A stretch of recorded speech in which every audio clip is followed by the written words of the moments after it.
The Dallas Stars close out their 3-game road trip tonight in Sunrise, Florida. They have a date with the Florida Panthers. And on today's episode, we will preview this game in its entirety. We'll talk about the Florida Panthers and how different their roster looks and what to expect from them in this matchup. We'll talk about the lines for each team and which team has the better depth on their roster, and also talk about the keys to the game and one particular Stars player who's looking to have a big performance in his homecoming. All of this and more coming up on today's episode of Locked On Stars.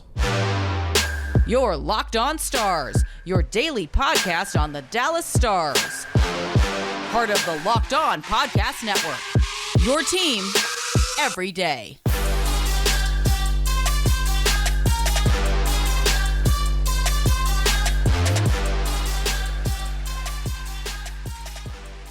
Howdy, Stars fans. Welcome back to the Locked On Stars podcast, the only daily podcast covering the Dallas Stars, part of the Locked On Podcast Network, your team every day. I'm your host, Dane Lewis, your local expert on all things Dallas Stars hockey, coming to you on this Thursday, November 17th. And whether this is your first time here or you are a recurring listener of the show, thank you for stopping by and making Locked On Stars your first listen of the day. If you're new to the show, be sure to subscribe on YouTube and follow us on your favorite podcasting platform as well. We are free and available no matter where or how you may choose to listen. You can also find and follow us on social media at Locked On Stars on both Instagram and Twitter, as well as my personal Twitter account at Dane_Lewis. But let's jump into today's episode, another game day preview episode. The Stars looking to close out this 3-game road trip with a bang. They win in Philadelphia on Sunday. They get a point on Tuesday night in Tampa Bay. Now they're looking to get 2 more points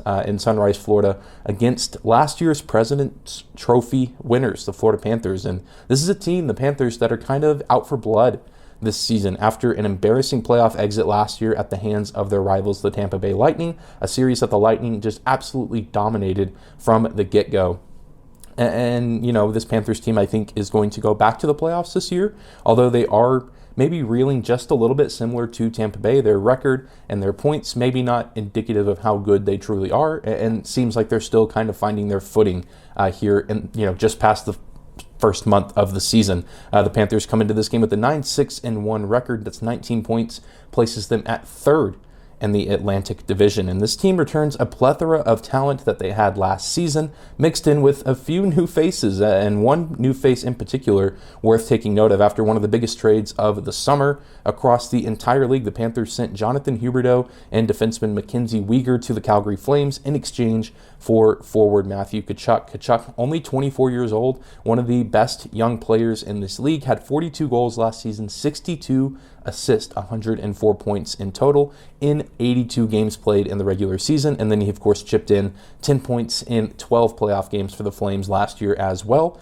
And then you look at Huberdeau. I mean, he was a huge piece for this Florida Panthers team last season. Really kind of took the league by storm with his performance. Was one of the best forwards, one of the best playmaking forwards in the National Hockey League last season. He's 29 years old, and last year he had 30 goals, 85 assists, 115 points in 80 games played. And then MacKenzie Weegar, one of the more underrated defensemen in this league, 28 years old, 8 goals, 36 assists, 44 points in 80 games played last year. I mean, this was a monumental trade for both teams. The Calgary Flames certainly look a lot different. We'll, of course, talk about them later on in the future whenever the Stars match up against them. But this Panthers team also now looking incredibly different. Huberdeau, been a good player, but really kind of jumped into the superstar category last season with the Panthers, and now he's with the new team. And Tkachuk has been pretty well known since he's entered the league. He is, of course, related to Senators captain Brady Tkachuk, those guys brothers, and both of those guys playing very well despite their young age. Tkachuk, again, only 24 years old, and has jumped in and found a spot and a role with this Panthers team, and that is to be one of, if not the best skater on the ice for this squad. He's one of the best forwards in the league who can score and pass with just about anyone in this league. He can do so with ease, and he's also got the luxury of being a pretty big and heavy forward, 6'2", 201 pounds according to NHL.com, so he can lay a few big hits He's not afraid to get down and dirty on the boards. And of course, we know that he's a very confrontational type player. So things are bound to get interesting, especially playing the Stars, who Matthew Tkachuk helped eliminate last season in the Stanley Cup playoffs in round 1. So I expect some scuffles and a few big hits. And I mean, you expect that in all hockey games, but especially with a little bit of bad blood between the Dallas Stars and Matthew Tkachuk in this matchup. And like I said, he's been the Panthers' leading scorer this season with points. He has 20, he has 5 goals and 15 assists, doing his best to try to facilitate and be the playmaker that Jonathan Huberdeau was for this team last season. And it's not just Matthew Tkachuk. This Panthers team has plenty of other great players to keep an eye on, guys that were on this team last season. They've got Carter Verhaeghe, 10 goals, 6 assists on the year. Brandon Montour, defenseman, 4 goals, 12 assists, looking very good so far through the early goings of the year. And then, of course, Alexander Barkov, 14 points for him, 4 goals, 10 assists. Just to name a few, a lot of the same guys returning on this team. Anton Lundell, Sam Reinhart, you name it. I mean, this team stayed pretty much intact outside of the departure of 2 pretty big names in Huberdeau and Weegar, but then they add, of course, the other big name in Tkachuk. And the Panthers last season, they're a peculiar team because they were the conductors of one of the deadliest offenses in the NHL last season. They were first in the league in goals for 337, and they had the 5th best power play based on percentage last year at 24.4%. But this year, things look a little bit different, at least through October and November. They are 13th in the NHL in goals for at 52, so above average, but not top 10, not really doing anything too insane offensively, at least consistently to be named amongst the best offenses in the league. And then the power play, very out of character for them based on last year, 27th in the National Hockey League in power play percentage at 16.1%. So it seems like this Panthers team, they're 3rd in the Atlantic Division. The Atlantic seems to be a pretty competitive league this year. And the Panthers team is still good. I think, again, that they will make the playoffs in some capacity, whether that's a top 3 spot in the division or that's a wild card spot, yet to be determined. But it seems like at this point in time, they're still kind of searching and attempting to find their identity on offense. Because I think the pieces are there. It's just a matter of putting everything together and putting everyone where they need to be in order to put themselves and their teammates in ideal positions to score goals and score a ton of points. Because I don't think it's as easy as just saying, oh, Huberdeau's gone, so they're not as good, because they added another very capable forward and Tkachuk to this offense. And so I think that it'll just come with time, and they're maybe still working out some of the kinks of finding offensive efficiency. But as of right now, this seems like an ideal matchup for the Stars because their offense has been firing on all cylinders to start the season. So maybe a little bit of a lopsided matchup here, or maybe this is a game where the Panthers look to get on track with the offense. But nonetheless, very peculiar team, this Florida Panthers squad this year. I think they're good, and I think they're similar to the Lightning, that you can't just take them at their record and say, oh, the Stars are going to win this game, because this is still a competitive and hungry team. And of course, it's never easy to win a game on the road. The Stars experienced at the last game. It's going to be a tough environment and certainly a tough matchup with some of the players on this roster. Well, we're going to take a quick break, but when we come back, we will take a deep dive into some of the lines and talk about one of the keys to the game for the Stars. More on that after a quick break. Today's episode of Locked On Stars is brought to you by our friends at BetOnline. BetOnline.net is your number 1 source for sports betting info, stats, news, and analysis. You can get the latest odds and trends for every professional and amateur league out there, from football to basketball to soccer and esports. They've got it all at BetOnline.net. And if you love sports podcasts, you can find those at betonline.net as well. And they are always the fastest and easiest way to get your betting fix. If you want to bet on the NBA, NHL, you can bet on the NFL as well. Thursday Night Football tonight, the Packers favored over the Titans at -3 with the over-under set at 41. If I were betting on this game, I would probably take the under in that one. Both of these offenses like to run. It's going to be cold up at Lambeau Field. That's just me. You can bet on any sport you want at betonline.net. You can head to their website today or use your mobile device to learn more about the trends and action happening around the sports world. BetOnline.net is where the game starts. Moving on this Thursday episode of Locked On Stars, thank you again for making us your first listen of the day. Remember to subscribe to the YouTube channel, follow us on your favorite podcasting platform. We're free and available no matter where or how you choose to listen. Let's continue to talk about tonight's matchup. And one big thing to note about this Florida Panthers roster, didn't mention it in the last segment, wanted to focus a little bit more on it here, is that defenseman Aaron Ekblad is back in the lineup after some extended time off due to a lower body injury. back that he got on October 17th against the Boston Bruins. It put him on the LTIR, but he has been back now for a small handful of games, and it's notable if you've been following the Panthers or know a whole lot about them. You know that he is one of, if not the best defenseman on the roster. Now that especially that MacKenzie Weegar is gone, he's been expected to step into a bigger role, but of course with injury hasn't been able to do that as much through the first month of the season, but now he's back. He's played 5 games, only 2 points, but he's a great player that you 100% need to keep an eye on. I think arguably a top 10 defenseman in this league, especially when healthy. It seems like he's maybe still getting a little bit reacclimated to the game, but again, especially with MacKenzie Weegar gone, and his role has been, expanded. It's similar to Miro Heiskanen with the departure of John Klingberg. More expectations, and it seems like more responsibilities have been placed on Aaron Ekblad. So he wears number 5. Keep an eye out on him. He is likely going to be an impact player in this game. 2 of the best defensemen in the league, Heiskanen and Ekblad, going at each other should make for a very entertaining matchup. But I think overall the key to this game is going to be the depth and which team can have more production from their depth players. And I think, the Stars have personally, and of course I'm going to be always biased towards the Stars, but I think that they do have better depth on the team, and they absolutely need their bottom 6 to step up in this game. Of course, we know what the expectations are for the top 6, especially the top line. I think that they're going to get their fair share of looks and their fair share of opportunities to score goals, but it's really going to come down to what the bottom 6 can do, especially that third line. I'm curious to see, one, what the third line looks like, who's on there, and also how they play, because I think it's a certainty we're going to see for sure Jamie Benn and Wyatt Johnston. They're both continuing to play well. Johnston getting plenty of good looks over the past several games, just not able to bury the puck in the back of the net. And we all know what Jamie Benn has been up to over the past 2 or 3 weeks, playing at an extremely high level. But the biggest question on this third line as of right now, recording this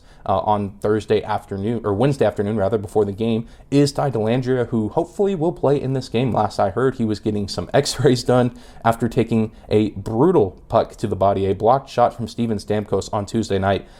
Blocking a puck in the NHL is never easy, but especially from a guy like Stamkos, who's one of the hardest shooters, one of the heaviest shots in the National Hockey League. It's such a close range, too. If you go back and watch that play, absolutely brutal, and he appeared to be Dellandrea in a great deal of pain, yet he came back out, continued to play, and finish the game. And he's tougher than me, tougher than I will ever be and could ever hope to be. Incredible stuff from Dellandrea, who's been a nice player for the Stars this season. Hopefully he will get some play time and get some action in this game against the Panthers, and hopefully he's all right and able to properly heal and properly get back to playing at the level that he's been playing at alongside his line mates Jamie Benn and Wyatt Johnston. Really good stuff from those 3 guys, and we need a big performance from them. And we also need a big performance from the fourth line as well, who has been stepping up in the past several games.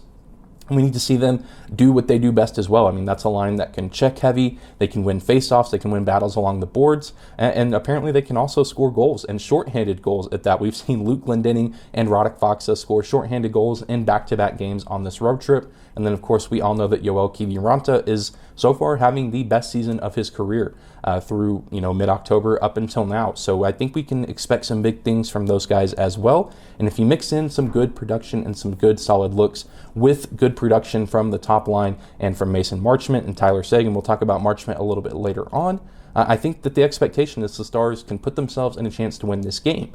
The question is, can they stay out of the penalty box, and can they help Jake Ottinger out and not give the Panthers offense as many high-quality looks as the Lightning got on Tuesday night? The Panthers certainly do have some good depth players, and I think the Stars, again, it's going to sound biased, but that's just what it is. I think, especially with a guy like Ben on the third line, Wyatt Johnston, who's been an impressive rookie, I think the Stars' depth is there as one of the better bottom 6s in the National Hockey League through the early stages of this season. And then you look at the special teams, and especially the power play for this Panthers team. I find it very interesting that their power play, we talked about them being in the bottom portion of the league in power play percentage, it's been so inefficient, and it's shocking that it's been as ineffective as it has, because if you look at the names on that top unit especially, it is absolutely loaded. The top Panthers power play unit that played the last game was Matthew Tkachuk, Alexander Barkov, Sam Reinhart, Brandon Montour, and Aaron Ekblad. And maybe part of it is because Ekblad hasn't been around much this season, and he's getting reacclimated and getting adjusted to playing in games again. But even with those other 4, you throw someone else into that mix and that top unit, you feel like that could be a fairly productive group of players, and I just think it's very peculiar that they haven't had as much success, especially with a guy like Tkachuk mixed with Reinhart and Barkov, both of those fantastic forwards. And then Montour has kind of come into his own this season as well, been a pretty under the radar guy, really kind of only known by Florida Panthers fans as of late, although he's been around on a few teams this season or in his career, but this season has really formed into a nice player for this Panthers team and stepped up in a lot of big ways while Ekblad was gone. So I'm curious to see, one, how many chances they get on the power play, and two, when they get those chances, how effective and what the shots or the lack thereof look like. I just think it's very odd that a team like the Panthers that have as explosive of an offensive roster as they do have been so ineffective on the power play. But the Stars are going, if they're going to mess around and get themselves in penalty trouble again, you got to hope that the penalty kill continues to bring their A game and shut down the Panthers power play. It seems like a pretty favorable matchup because the Stars might not be as kind if they get those chances on the man advantage because their power play is seeming to be firing on all cylinders right now. We're going to take one more quick break, but when we come back, we will talk about the Stars and one player in particular, Mason Marchment, who's looking to have a big game. All right, let's close out this Thursday episode of Locked On Stars. Another game day preview, and this should be another electric, high-energy, physical game between the Stars and Panthers, especially with guys like Jamie Benn and Matthew Tkachuk featured in this matchup. And again, maybe a little bit of bad blood between the Stars roster and Matthew Tkachuk after last year's Stanley Cup playoffs. Should be an interesting and very entertaining game happening in Florida to close out this road trip. And this is also a homecoming for Dallas Stars forward Mason Marchment. The Stars acquired him in free agency. Marchment, of course, spending the last few seasons in Florida with the Panthers and really kind of had his breakout season last year with this team. And Marchment took a little bit of a hiatus from the scoring sheet with goals. He was off to a hot start, scored the first goal of the season for the team. Was just scorching hot to start the season, but got back on track on Tuesday night in Tampa Bay with the power play goal. And so you better believe that he's going to be going all out tonight. And I'm hoping that we get his best performance of the season. And you just have to imagine that Mason Marchment wants to come into that building in Florida and show his former teammates, his former coaches, his former fans that he is doing just fine in his new city. And the Panthers maybe regretting a little bit not trying to find a way to bring him back, although that might not have been the easiest thing for them to do, especially looking to make moves to get guys like Matthew Tkachuk on the roster. But keep an eye out on Mason Marchment. This should be a very fun game to watch him play in. He always has a high motor, always is looking to get in the opponent's heads and play well. And I think that this game will be no different. And if anything, all of this will be magnified by times 10 or something like that. It should be very fun to watch him compete. And then you have Jake Oettinger, who, assuming he starts, I think he will. I don't know, maybe they're going to look to get Scott Wedgwood back in the game, but I think you wanted to continue to get Jake Oettinger reacclimated and get him back in the swing of things after missing some time the past week or so. He has a chance to dial things back in after a chaotic outing in Tampa. Again, I talked about this on yesterday's episode, but I think that he played well and still came up big for the Stars in some crucial moments in that game. And, I think he deserves to get the start here in Sunrise and, send the Stars home, hopefully with 2 points, because I think maybe this offense with Florida, it's a good offense, but I think that there's a little less potential there, and Jake could potentially have a nice bounce back night against this team. And we talked last segment about the special teams and the power play. The Panthers, similar to the Lightning, are in the top part of the NHL with the Dallas Stars in the NHL in penalty minutes, 172 for the Panthers so far this season. That puts them at 12th in the league, and they had 12 penalty minutes in their last game. They played on Tuesday night as well, a 5-2 win over the Washington Capitals, but the Capitals went 0-5 on the power play, which isn't too shocking as the Caps power play is one of the worst in the league, only 24th best on power play percentage. And like I said earlier, I don't think the Dallas Stars will be as kind or as generous if they get those power play opportunities. The Panthers penalty kill is a little bit below average, 19th in the league at 77.4%. So the Stars will be looking to do some damage if they can get the Panthers in penalty trouble, which seems highly likely given the amount of penalty minutes that they have racked up this season. The Stars still coming in at 14th. So the Stars need to find a way to get on the power play. They only got 2 chances against the Lightning on Tuesday night, and had they got a few more, and they honestly should have gotten a few more after some missed calls from the officials in that game. If the Stars get more opportunities, I think that they can build themselves a nice multiple goal lead and whenever they've had those multiple goal leads, they've done a pretty good job at maintaining those, and that, of course, gives them a fantastic opportunity to win this game and steal 2 points on the road against this Florida Panthers team. So be on the lookout for penalties. The Stars, of course, need to be disciplined on their side of things and not give the Panthers looks. Don't load the power play. Even though they're one of the worst in the league, you don't want to be the team that is responsible for getting them back on track and allowing them to catch fire. But on the other hand, you also want to keep things rolling with your power play that is currently ranked second in the National Hockey League. And if the Stars get 2 points here, which they absolutely need to get 2 points here, they will feel great as a team and as a coaching staff, because then they wrap up this road trip and then they come home for 4 straight games at the American Airlines Center. They desperately need a long homestand. This team has been on the road a lot to start this season. And so you really just want to see them get one more win to close out this road trip, and then they'll have the next several games at home in the friendly confines of the American Airlines Center, where they've played very well so far this season. And it's a great opportunity to try and establish some breathing room in the Central Division over the next week or so. They had this game against Florida tonight, and then on Saturday they return home for a date with the Islanders, who are pretty good and sitting near the top of the Metro Division, just under the New Jersey Devils, also off to a good start. You have that game against the Islanders on Saturday, and then after that, you have 5 straight games against Central Division opponents. So a great opportunity to establish yourself as the best team in the division and build a little bit of breathing room and some distance between some of the other teams. 2 of those games against the Colorado Avalanche, 1 at home, 1 away. You, of course, have another meeting with the Winnipeg Jets, who are currently sitting at second in the division, and you have the Blues and the Blackhawks in there as well. So tons of great games coming up for the Stars and tons of great opportunities for them to continue to prove themselves as one of the best teams in the Western Conference. I certainly do believe they are that. I want to say best teams in the league, but there's so many good teams out east that look better than the Stars, at least based on points and their record. But as time goes on, I think if the Stars continue to maintain what they've done for the majority of this season, that they will continue to be near the top of their division and near the top of the Western Conference. And this game, I think, will be another high-scoring affair, competitive outing. I think the Stars win 6-3, and I'm going to go ahead and predict that Mason Marchment scores first. I expect him to have a multi-point game in his return to Florida, facing his old team for the first time.